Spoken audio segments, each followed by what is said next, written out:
Hello ছোট্ট বন্ধুরা, তোমরা কেমন আছো? আমি ঋতুপাল। আমি তোমাদের আজকে অনেক সুন্দর মজার একটি গল্প পড়ে শোনাবো। গল্পটির নাম লাল পোকার গল্প। দেখো, ছবিতে আমরা লাল পোকাকে দেখতে পাচ্ছি। লাল পোকা বৃষ্টিতে ভিজছে এবং তার পাশে একটা কচু গাছও দেখতে পাচ্ছি। আর সকালের মিষ্টি রোদ উঠেছে। লাল পোকা মিষ্টি রোদে হেলে দুলে যাচ্ছে। চলো আমরা গল্পটি পড়ি। সকালের মিষ্টি রোদ উঠেছে। লাল পোকা মনের আনন্দে হেলে দুলে যাচ্ছে আর তাকে খুব খুশি খুশি লাগছে। তারপরে দেখো, হঠাৎ করে পুরো আকাশ অন্ধকার হয়ে গেছে আর লাল পোকা হেলে দুলে যাচ্ছে। হঠাৎ পুরো আকাশ ঘন অন্ধকারে ছেয়ে গেল। তারপরে দেখো, লাল পোকা বৃষ্টি থেকে বাঁচার জন্য দৌড়াচ্ছে। সাথে সাথে শুরু হলো বৃষ্টি, বড় বড় ফোঁটায়। লাল পোকা ভিজে যাচ্ছে। বৃষ্টি থেকে বাঁচার জন্য সে কি করবে এখন? কোথায় লুকাবে? দেখো, ছবিতে দেখতে পাচ্ছি লাল পোকা একটা গাছের সরু চিকন ঘাসের নিচে আশ্রয় নিয়েছে বৃষ্টি থেকে বাঁচার জন্য। লাল পোকা তাড়াতাড়ি একটা ঘাসের নিচে আশ্রয় নিল, কিন্তু তাতে কাজ হলো না। বৃষ্টি ঠিকই তাকে ভিজিয়ে দিতে লাগলো।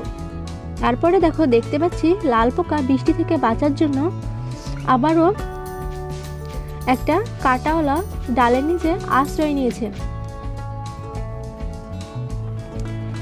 এবার লাল পোকা একটা কাঁটাওয়ালা ডালের নিচে আশ্রয় নিল। এবারও কোনো কাজ হলো না। লাল পোকা বৃষ্টিতে ভিজতে থাকলো। তারপরেও দেখো, দেখতে পাচ্ছি লাল পোকাকে সরু একটা চিকন পাতার নিচে আশ্রয় নিতে। একটু ভেবে এবার লাল পোকা গেল চিকন পাতার একটা ডালের নিচে, কিন্তু এখানেও সে ভিজে যাচ্ছে।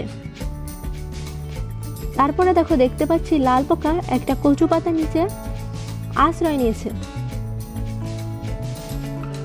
শেষে গেল লাল পোকা তাড়াতাড়ি গেল একটা কচু পাতার নিচে।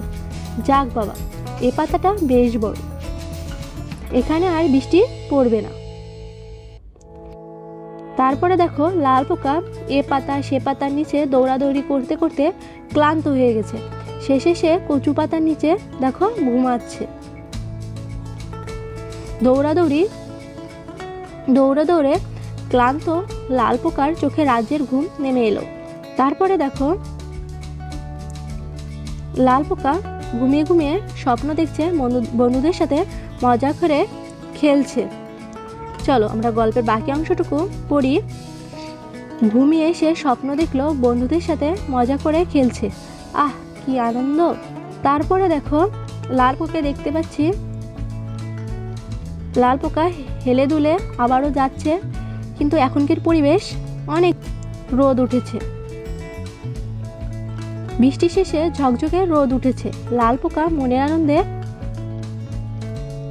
আজকের গল্প এখানেই শেষ করছি। আশা করি গল্পটি পড়ে তোমাদের ভালো লেগেছে এবং আমাদের চ্যানেলে আরও অনেক গল্প আপলোড করা হবে। তো চ্যানেলটি সাবস্ক্রাইব করে আমাদের পাশেই থেকো।